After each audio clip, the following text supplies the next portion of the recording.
परंपराएं विलीन हो जाएंगी। श्रवण संस्कृति की परंपरा चाहिए। तीर्थंकर परंपरा में विलीन हो जाती है, तीर्थंकर परंपरा में विलीन हो जाती है, लेकिन वीतरागी जिन शासन की परंपरा कभी विलीन नहीं होगी। सारी इस परंपरा विलीन हो जाएंगे। मध्यकाल में अनेक परंपराएं चली, सब विलीन हो गई। काष्ठा संघ, मातुर संघ, यापनी संघ, गोपुच का संघ, निष्पुच का संघ, दुनिया के संघों ने जन्म लिया, पर सारे संघ संघ हो गए, सारे संघ संघ हो गए। एक मान निसंग वीतराग परंपरा अभी तक नष्ट नहीं न होगी। उसका नाम दिगंबरत्व है। परंपराएं सुरक्षित नहीं रख पाओगे जिन शासन सुरक्षित रहेगा।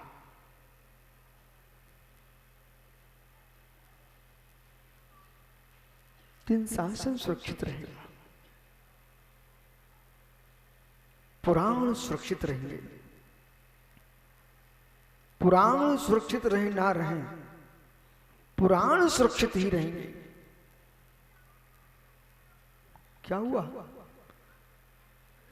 पुराण सुरक्षित रहे ना रहे, पुराण सुरक्षित ही रहेंगे। शास्त्री जी, जो आपने पुराण प्रकाशित किए हैं वे सुरक्षित रहे ना रहे, पुराण सुरक्षित ही रहेगा। मैं पुराण हूं, मैं पुराण हूं। आप लोग कोई पुराण हो कि नहीं? मैं तो पुराण ही हूं, मैं पुराण हूं। ऋषभ देव पुराण नहीं है, महावीर पुराण नहीं है, पांडव पुराण नहीं है, पर मैं पुराण हूं। विशुद्ध सागर पुराण नहीं है, पुण्य सागर, पीयूष सागर, सारे सागर पुराण नहीं है, मैं पुराण हूं।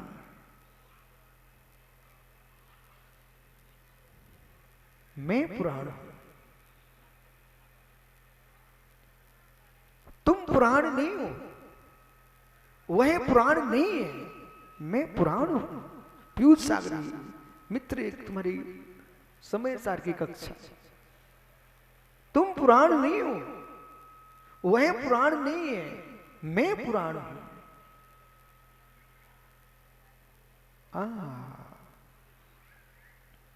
मैं चैतन्य आत्मा, वो चैतन्य आत्मा सबकी है, सब अपने में खोजो। पुण्य सागर महाराज जी, इस मंच से सम्मेशकर में अपन सभी इतने उदास हैं।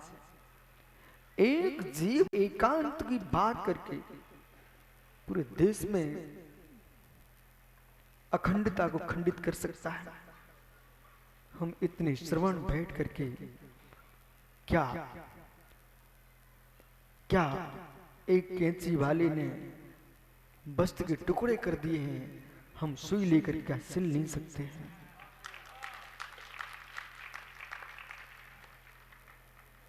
यदि जितने महाराज जी माता जी यहां विराजमान है, ये आज प्रतिज्ञा कर लें, कितनी ही कैंची चलेगी पर हम उनको सिल करके एक करेंगे। मोक्ष मार्ग अभेद से भेद नहीं है, मोक्ष मार्ग अभेद से भेद नहीं है, मोक्ष मार्ग भेद से अभेद है।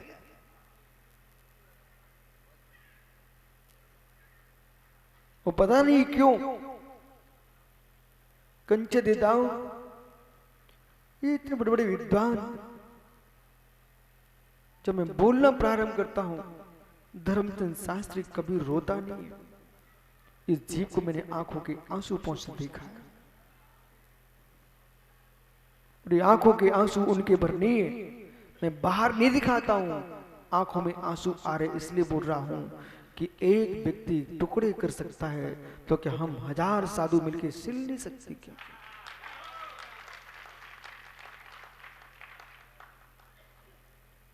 मुझे परंपराएं के राग देश नहीं चाहिए, मुझे पंथ के राग देश नहीं चाहिए, मुझे अखंड जैनत्व चाहिए।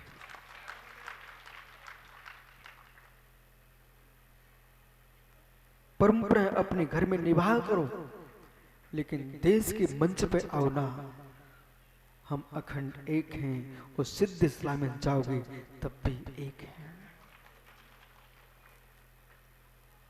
एक होने पर भी ब्रह्म द्वैत नहीं है, एक होने पर भी ब्रह्म द्वैत नहीं है। क्या रहस्य? एक होने पर भी ब्रह्म द्वैत नहीं है। संग्रह नय में तो हूं, पर संग्रह ने आभास नहीं हूं।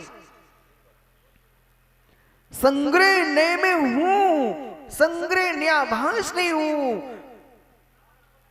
अभेद हूं पंडित साहब, अभेद हूं, अभेद हूं। महासत्ता की दृष्टि में सारा विश्व अभेद अखंड एक द्रव्यत्व भाव है, लेकिन अभेद होने पर भी द्रव्य के भेदों का अभाव नहीं है। आचार्य भट्ट कलंक स्वामी महान न्याय शास्त्र लघिस्त्रयी ग्रंथ में लिखते हैं, अभेद में भी भेद देखा जाता है, भेद में भी अभेद देखा जाता है। यही जैनत्व का सिद्धांत है। इसलिए वस्तु भेदाभेद भूत है। भेद भेदात्म को गेयो, जगत में जितने गे हैं ये सभी गे भेदा भेदात्मक हैं। और भेदा भेदात्मक गेयों को निश्चय दृष्टि से देखिए, व्यवहार दृष्टि से देखिए, मित्र लोक व्यवहार में देखिए, परमार्थ में देखिए, और सबको देख करके तटस्थ हो जाइए। भोजन करना सीखना चाहिए आदमी को, भोजन करना सीखना चाहिए आदमी को। जो ज्ञानी है उसको अपने भोजन की थाली पर तत्व ज्ञान होता है। जो ज्ञानी है बनारसी पंडित जी, उसको भोजन की थाली पर तत्व ज्ञान होता है। जो अज्ञानी है वो समय सार में भी समाज के टुकड़े कर देता है।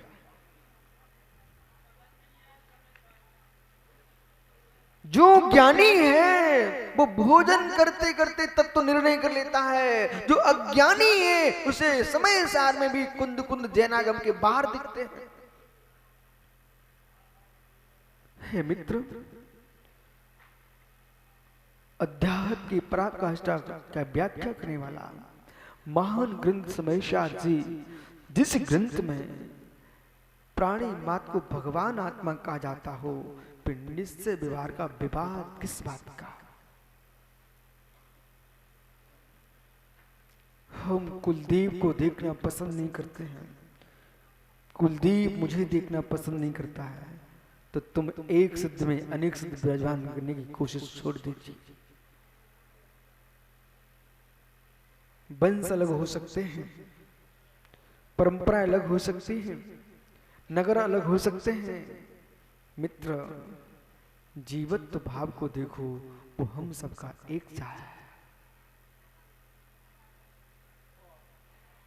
आज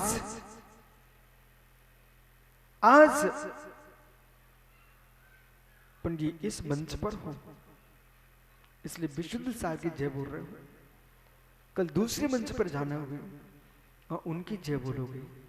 हे मित्र, आज जिस कुल में हो उसे श्रेष्ठ बोलते हो, दूसरे कुल में चले गए वहां श्रेष्ठ बोलोगे, तुम्हारी श्रेष्ठता का पता ही नहीं है। आपकी श्रेष्ठता का पता ही नहीं है। इसलिए मित्र, हम कुलों में श्रेष्ठता नहीं देख रहे हैं। जो मित्र कुल में रहने वाला जीव है उसे मैं श्रेष्ठ देख रहा हूं। भगवान कुल नहीं बनेगा, भगवान कुल नहीं बनेगा, कुल में जन्मा जीव भगवान बनेगा। बराबर है, बराबर है। पुण्य सागर महाराज जी आचार्य प्रभाचंद्र स्वामी ने दिगंबर जैन परंपरा को क्या सुरक्षित किया है। सारे देश के मुनियों को प्रभाचंद्र स्वामी की जय बोलना चाहिए। बोले क्यों? जब देश में जाति के मद में समाज के राष्ट्र के टुकड़े किए जा रहे थे और धर्म का नाश हो रहा था, धर्मात्मा ही नहीं बचेंगे, एक एक को हम समाज से बाहर करते जाएंगे, तुमने समाज को तुच्छ कर दिया, छोटा कर दिया। तब प्रभाचंद्र स्वामी ने प्रमेय कुल मार्तंड में, प्रमेय कुल मार्तंड ग्रंथ में जिनमती माता जी किनकी शिष्या थी?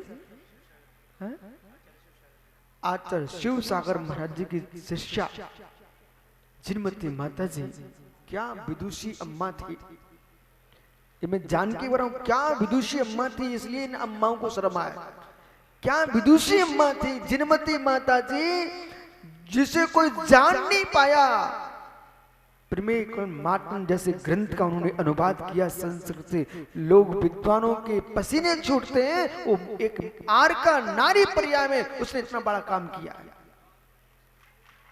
इसलिए जितनी माता जी हैं, चाहे पूजा भूषण हो, पीछे मुझे नाम किसी के पते नहीं है, इसलिए संपूर्ण देश की माताओं का धर्म है विजय मती, विशुद्ध मती, सुपार्श मती, जितनी मतियां कितने बड़े काम करे चली गई। अब तुम अपनी मती को क्यों श्री में लगाते हो? तुम भी जिनवाणी में मती लगाओ।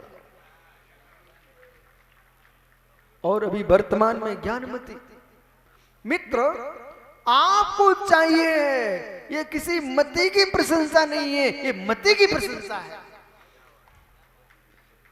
ये किसी मति की प्रशंसा नहीं कर रहा हूं, मैं मति की प्रशंसा कर रहा हूं। जिसका मति ज्ञान सत्य ज्ञान प्रचंड होगा वही जिनवाणी की आराधना कर सकेगा।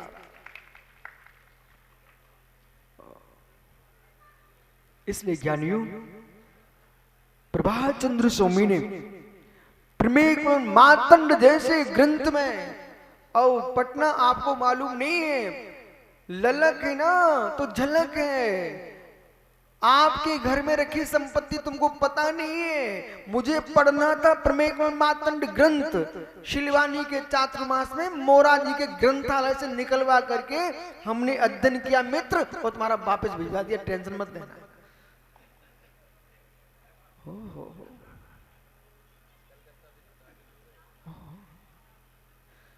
प्रकाशन तो विष्णु सागरी जगह जगह से हो रहे हैं, बहुत खुशी की बात है। लेकिन आप जैसे दिगंत श्रमणों के आंखों के सामने जब मैं देखूं तो आनंद आ जाए।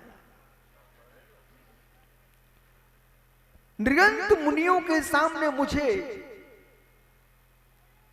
कोई लैपटॉप और मोबाइल नहीं दिखना चाहिए, मात्र जिनवाणी के दर्शन हो तो आनंद आता है।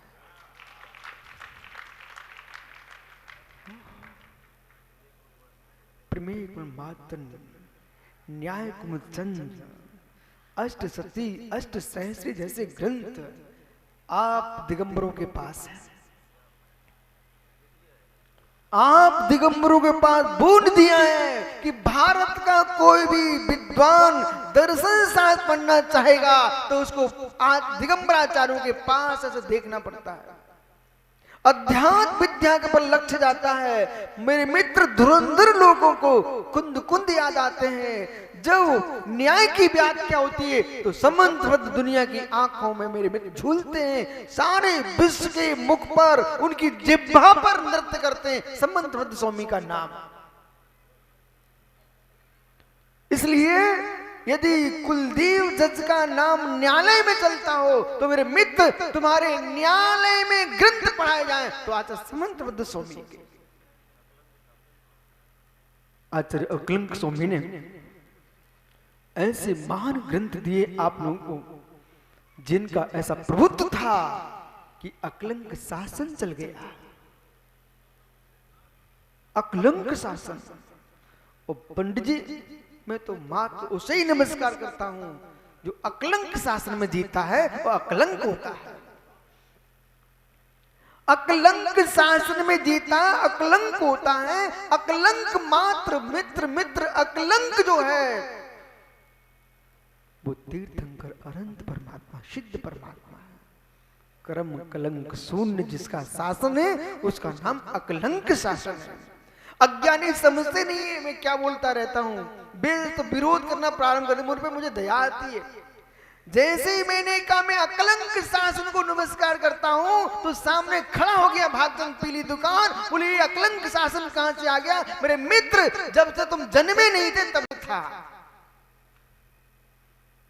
अकलंक शासन, अकलंक शासन। और सबके मस्तिष्क फट जाते विचार, बोले जिन शासन के बाद आगे अकलंक शासन कहां से आ गया? अरे मित्र, जिन शासन ही अकलंक शासन है, बाकी सब कलंकित शासन है। यानी जिन शासन ही अकलंक शासन है, बाकी सब कलंकित शासन है, क्योंकि उनके शासनों पर आंखों पर काली पट्टी होती है, पर जिन शासन अकलंक शासन पर काली पट्टी नहीं है। यह शाद बाद अनेकांत के और नए के दो आंखें खुली हुई है। वही जिन शासन अकलंक शासन के अंदर ही नमोस्तु शासन होता है और बाहर कोई शासन में नमोस्तु शासन नहीं होता। जिन शासन, इसे जीवन में इसको सीखना पड़ेगा, तत्व को समझना पड़ेगा। और जब ऐसा विश्वास की पंडित, जब धुरंधर तत्व की व्याख्या होंगी ना, एक सांप को मैंने देखा, सांप को मैंने देखा, बेचारा बामी के अंदर ऐसे ही पड़ा था और टोकनी के सांपों को तो आपने भी देखा होगा ना, सपेरे लिए घूमते रहते हैं। ओहो, कितना सुंदर कोरबा सांप, जिसके जैसे मयूर के पंख में चना रहता ना, उनके मस्तिष्क पर ऐसा चांद रहता है, सुंदर। पर बेचारे अपनी स्वतंत्रता खो जाते न जाओ तो सपेरे की टोकरी में ऐसे पड़े रहते अच्छे। लेकिन उनको भी चेतना आती है कब? जो सपेरा बीन बजाता है तो दादा प्रकाश सिंह जी वो टोकरी में पड़ा था लुज्जुर पुज्जुर, आपकी भाषा में लुज्जुर पुज्जुर। आहा।